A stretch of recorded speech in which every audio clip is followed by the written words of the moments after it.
Good evening, everyone. Good evening. So, welcome everyone for this another round of wonderful session with Mr. Vinayak. I'll leave the floor open to Vinay. He is the CEO of Altizone. I'll request Vinay to welcome our guest. Thanks. So now that you're a little bit aware about TiE, I think you're all here to hear from Vinayak, who has been an entrepreneur of note and somebody that I just met for the first time last week, but it was a pleasure and a privilege to get to know his story. So I'm sure all of you will be equally excited to hear from him in terms of how his entrepreneurial story has been. So without further ado, let me request Vinayak to come on stage.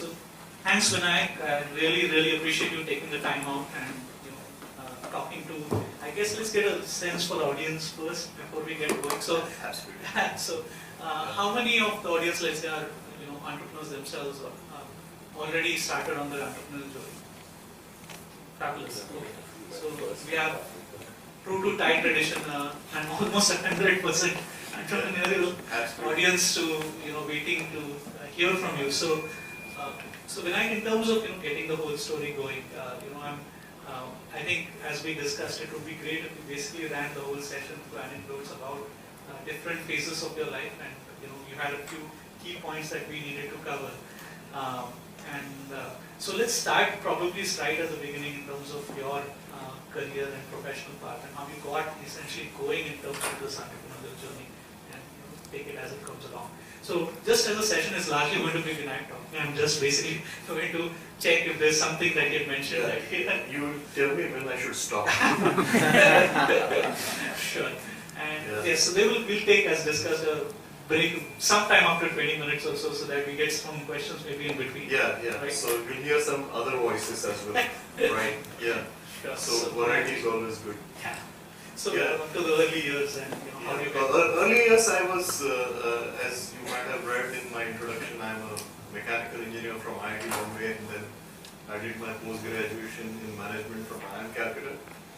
And I had this innate desire to do something on my own, so I always felt that maybe it was when I looked around, I felt that being an entrepreneur was something that excited me. I liked the energy.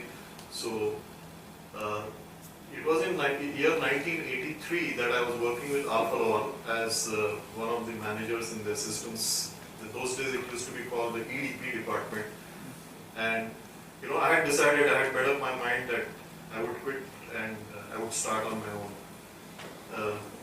In the audience there are so many people that for every line I'm looking at faces and making sure that I am honest, because they have witnessed, they have been a part of my story, so I can see Giri smiling. So yeah, so you guys keep me honest. Alright. So that's the year when I quit and I decided to start do something on my own. And so the first learning I had is, if you have this innate desire to do something, don't suppress it. Just listen to your inner voice and go and do whatever.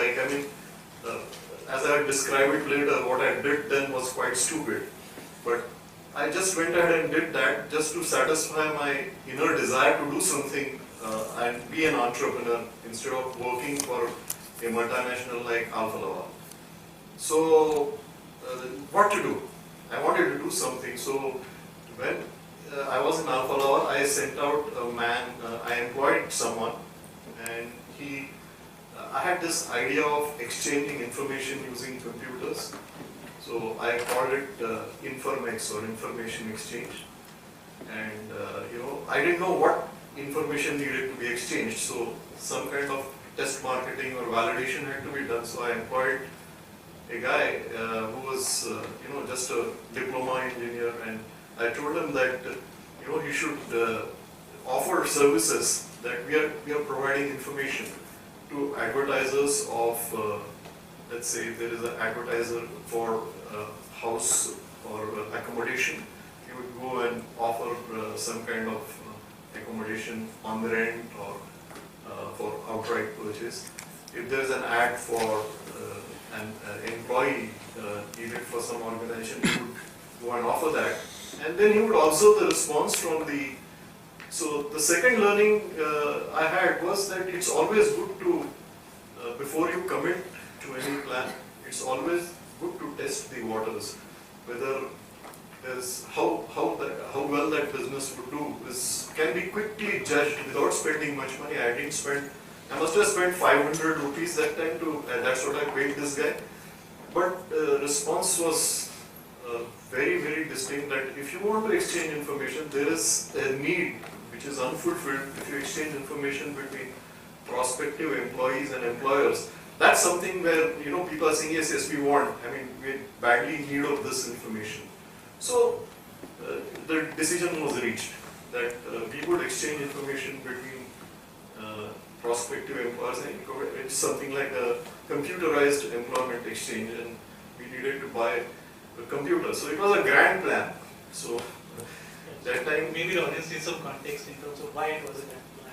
yeah, I had built an office in my garage, and I spent pretty much my entire saving in furnishing that office with whatever, right? I mean, and I had some 15,000 rupees left with me, and I wanted to buy a computer, and that's the time when Anand, who is here, he left. Okay, Anand, who was here some time back, he had sold a computer to Alpha Laval, and I wanted to buy the same microcomputer, which was sold by PSI. So, which was, yeah, you can confirm that. So that cost 1.5 lakh rupees, so it's a lot, right? And I had only 10% of that sum in my pocket. So what to do?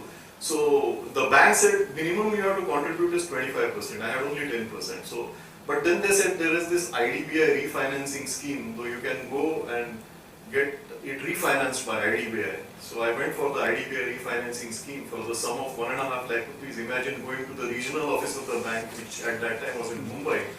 But I did all that and got this white elephant for exchanging information between employers and employees. And that time we sold this information for ₹5 per address.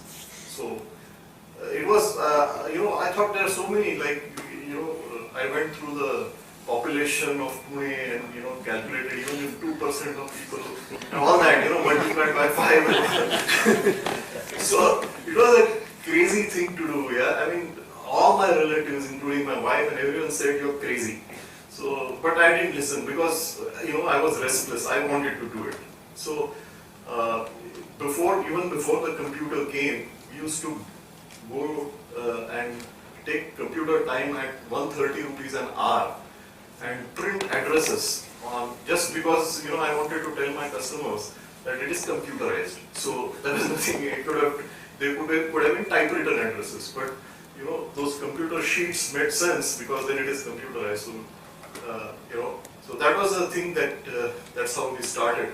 So the short learning is that, however crazy it was, we just went ahead and did that. Eventually we realized that 5 rupees is too less and we need to increase our charges, and we were probably the first, what you can call as a recruitment agency or a placement agency in the city that time in 1983. And after that a whole lot of them came up, but we were probably the first one and we had this computer.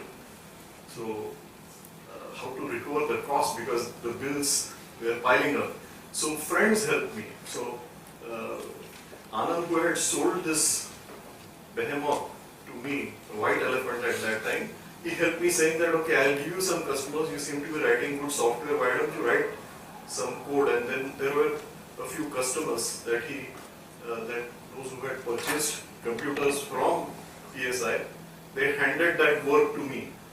The other thing that we did was we got some data entry work from Alpha Laval. So I had good connections in Alpha Laval, so they gave some data entry work. So that took care of some of it. Not only that, there were people who were ready to, because I used to rent computers, so I said, okay, let me also start doing the same. So people used to come in late in the evenings or even midnight, and there were people who stayed overnight